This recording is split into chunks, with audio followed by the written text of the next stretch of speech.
بات یہ ملتان کا جلسہ تو کوئی اتنا اچھا نہیں ہوا جتنا پشاور کا بھی جلسہ اچھا نہیں ہوا تھا. کوئی سکھر لاڑکانہ تک سے تو لوگ یہ لے کر آئے تھے اور حکومت نے بہت اچھا کیا کہ اجازت دے دی, کیونکہ یہ چاہتے ہیں کہ تشدد ہو. اپوزیشن چاہتی ہے کہ تشدد ہو, لاٹھی چارج ہو, آنسو گیس پھینکی جائے, اس کے مناظر ٹی وی پہ چلیں اور کوئی خدا نہ خواستہ گولی چل جائے. بیچ میں ایسا کوئی عنصر داخل کیا جا سکتا ہے جو فائرنگ کر دے اور پولیس کو جوابی فائرنگ کرنی پڑے, اور خدا نہ خواستہ ایسا واقعہ ہو جائے جیسا ماڈل ٹاؤن لاہور میں ہوا تھا 2014 میں, تو جس میں 10-12 لوگ جو ہیں وہ شہید ہو گئے تھے. تو اگر خدا نہ خواستہ گولی چل جائے اور لوگ مر جائیں تو ان کو لاشیں مل جائیں گی اور یہ سیاست چمکا سکیں گے. تو یہ آپ کو لگتا ہے کہ کوئی ایسا پلان بھی ہے؟ بالکل, ان کی پوری کوشش ہے کہ تشدد ہو. جو مولانا فضل الرحمان نے کہا کہ لاٹھی کا جواب لاٹھی سے دیا جائے گا, تو وہ تو تشدد پہ آمادہ ہیں کہ وہ ریاستی اداروں کے ساتھ لاٹھیوں سے مقابلہ کرنا چاہتے ہیں. تو اس لیے بہتر یہی ہے حکومت کو کہ حکومت ان کو اجازت نہ دے, لیکن اگر یہ جلسہ کرتے ہیں تو ان کو زبردستی طاقت کے زور پہ نہ روکے. یہ قانون کی خلاف ورزی کرتے ہیں, قانون کے مطابق ان کے خلاف کارروائی کرے. اور کورونا پھیلا ہوا ہے ملک میں, 50-60 لوگ اس بات کا تو اظہار گورنمنٹ کی جانب سے ہو چکا, چاہے وہ صوبائی ہے وفاقی ہے, کہ وہ جلسہ کریں, ٹھیک ہے, انہیں کرنے دیا جائے گا اور قانونی کارروائی ہوگی. لیکن واقعی کورونا کی جو شدت ہے اس وقت, دوسری لہر اچھی خاصی پھیل چکی ہے اور حالت بھی اچھی خاصی بری ہے. یعنی اگر دیکھا جائے تو اموات کی شرح بڑھ چکی ہے, کیسز کی شرح بڑھ چکی ہے. تو ایسی صورتحال میں عوام ہی کو خطرے میں ڈالنا ضروری ہے. دیکھیں ضروری تو نہیں ہے, غیر اخلاقی بھی ہے, غیر قانونی بھی ہے, اور عوام غیر ذمہ دارانہ غیر ذمہ دارانہ ہے, غیر اخلاقی ہے کہ آپ انسانی جانوں سے کھیل رہے ہیں. آپ 10-15 دن کے لیے جماعت اسلامی نے ملتوی کیے ہیں جلسے, یہ بھی کر سکتے تھے, 1 مہینے کے لیے بھی ملتوی کر سکتے تھے. اب تو ویکسین آنا شروع ہو گئی ہے, امید پیدا ہو گئی ہے, لیکن اقتدار کی بھوک اتنی زیادہ ہے, یہ ہر قیمت پہ کوئی سیاسی بحران پیدا کرنا چاہتے ہیں جس سے چاہے ماشاءاللہ لگ جائے لیکن عمران خان کی حکومت چلی جائے. اقتدار کی بھوک انہیں چین سے بیٹھنے نہیں دے رہی, اور ان کے کرپشن کیسز یہ چاہتے ہیں کہ کسی طرح بند ہو جائیں. یہ آپ نے دیکھا کہ ملتان کے جلسے میں آصفہ بھٹو نے بہت ہی مختصر خطاب کیا, چند منٹ خطاب کیا, جبکہ مریم نواز نے بہت طویل خطاب کیا. تو واضح طور پہ ان کے اندر تقسیم بھی ہے. پیپلز پارٹی ہرگز نہیں چاہتی کہ اتنا بڑا بحران پیدا ہو کہ اسمبلیاں رخصت ہو جائیں اور حکومت چلی جائے, لیکن نون لیگ کی بھرپور کوشش ہے فضل الرحمان کے ساتھ مل کر کے سیاسی بحران کو شدید کیا جائے. میرا خیال یہ ہے کہ جلسہ یہ کر لیں گے اور مناسب جلسہ ہوگا, لیکن عوام میں ان کی ساکھ خراب ہو رہی ہے, کیونکہ عوام دیکھ رہے ہیں. میں یہی جاننا چاہتا ہوں کہ کیا ان کی اقتدار کی بھوک مٹانے کے لیے عوام ساتھ آئے گی, یا عوام کے اپنے مسائل بھی ہیں, شاید ان کو بھی کوئی آس یا امید ہے؟ دیکھیں, عوام ایسے جلسوں میں نہیں آتی, ایسے جلسوں میں سپورٹر اور ورکرز آتے ہیں. یہ ورکرز کے اجتماع ہوتے ہیں, یہ پورے پنجاب سے بسوں میں بھر بھر کے ورکرز کو لے کر آتے ہیں. بے روزگار لوگ, غریب لوگ, وہ سوچتے ہیں چلو لاہور کی سیر ہو جائے گی, کھانا مفت میں ملے گا, آنے جانے کی تفریح ہو جائے گی. تو یہ پورے پنجاب سے اگر بسیں بھر بھر کے لاتے ہیں اور خیبر پختونخوا سے لوگ لے کر آتے ہیں, تو اگر یہ وہاں پر 30-40 ہزار لوگ اکٹھا کر لیں گے تو کوئی بڑی بات نہیں ہے. یہ بڑی بڑی پارٹیاں ہیں, ان کے پاس پیسے ہیں, یہ ایسا کر سکتے ہیں. عوام کا اجتماع وہ ہوتا ہے جو خادم رضوی کے جنازے پہ تھا, جو ٹھاٹھے مارتا ہوا سمندر تھا, اس میں کسی کو کوئی لے کر نہیں آیا تھا, لوگ رضاکارانہ طور پر خود آئے تھے. تو ویسا جلسہ تو یہ اب تک کر نہیں سکے ہیں. یہ جتنے بھی جلسے ہیں انہوں نے اپنے ورکرز کو اکٹھا کیا ہے, تو ورکرز کو پھر یہ اکٹھا کر لیں گے, ان کے مفادات ہوتے ہیں, لیکن عوام جو جنرل عوام ہے صحیح, یعنی عوام ان کے ساتھ نظر نہیں آ رہی ہے آپ کو. ماڈا صاحب, آپ کیسے دیکھ رہے ہیں پی ڈی ایم کا جلسہ اور یہ دعوے؟ دیکھیں جی, پی ڈی ایم کے نام سے نا ایک بات تو بڑی پاکستان کی بڑی خواہش تھی, کچھ ہر بندہ کہتا بھی تھا جی یہ اس لیے جمہوریت مضبوط نہیں ہو رہی کہ یہاں جو ہے نا کوئی 1700 پارٹی ہے, یعنی کہ 2 پارٹی سسٹم ہو تو جمہوریت مضبوط ہو جاتی ہے. لیکن کم از کم ابھی پاکستان میں 2 ہی پارٹیاں ہوگی, پی ٹی آئی اور پی ڈی ایم.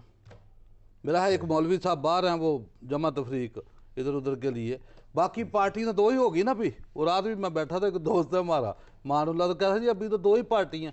یعنی کہ اگر 11 پارٹیوں کا نام لیں تو اگر 44,000 بھی بندہ آ جائے تو فی پارٹی کتنا بندہ لا سکے؟ 4,000. یعنی کہ ان کی اوقات ابھی 4-5 ہزار سے زیادہ نہیں ہے فی کس. کتنے لے آئیں گے؟ 88,000 لے آؤ تو کتنا ہوگا جی؟ 8,000 فی پارٹی.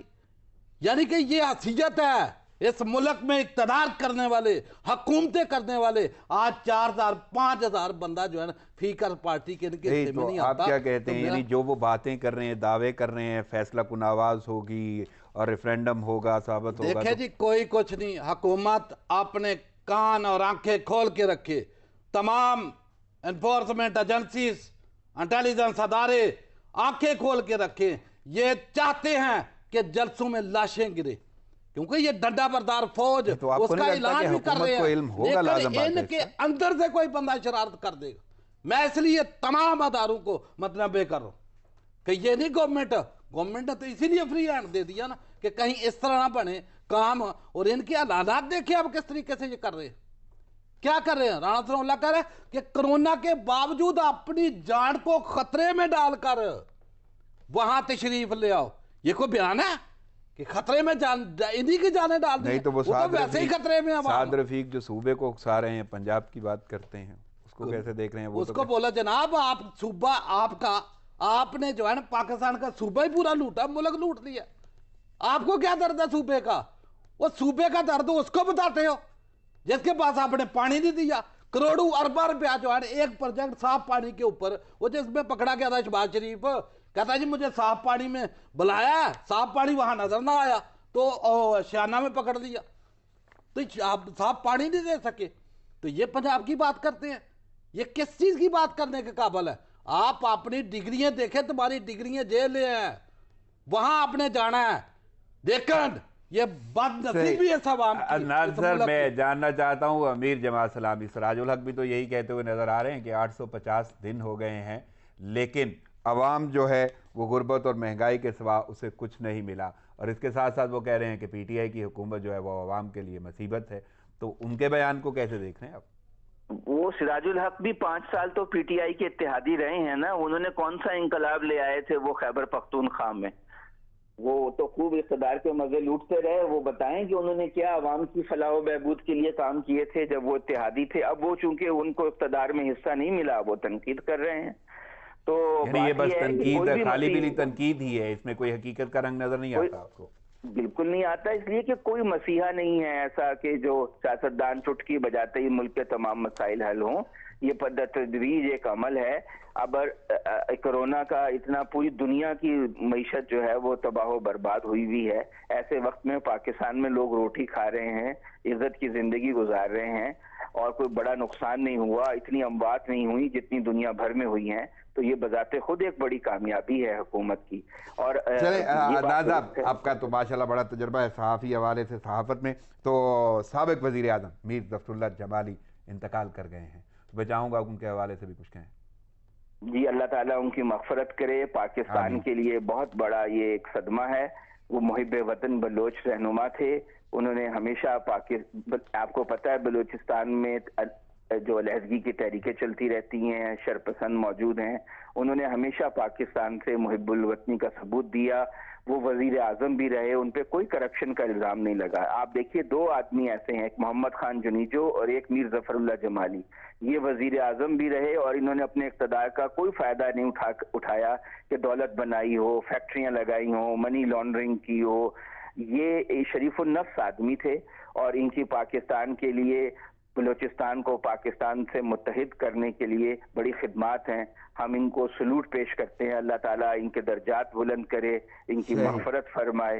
یہ پاکستان کا نقصان ہوا ہے، بہت بڑا نقصان ہوا ہے. چلیں مالک انہیں غریق رحمت کرے. مانا صاحب میں آپ سے بھی جاننا چاہوں گا میر ظفر اللہ جمالی کے حوالے. دیکھیں جی، انا للہ و انا الیہ راجعون. سب سے پہلے ان کے لیے دعا کہ اللہ رب العزت ان کے درجات بلند کرے، ان کو جنت الفردوس میں اعلیٰ مقام عطا فرمائے. جو خدمات ملک کے لیے، بلوچستان کے لیے ایز اے سی ایم جو ہے بلوچستان وہ رہ چکے ہیں، پھر جناب وزیر اعظم رہ چکے ہیں، ان کی جتنی خدمات ہیں، بڑے شریف و نفس، وزادار اور شریف انسان تھے. ان کا پاکستان کے ساتھ جو لگاؤ تھا، جو محبت تھی، وہ کوٹ کوٹ کر بری ہوئی. ان کے بیٹے جو ہے فوج میں تھے.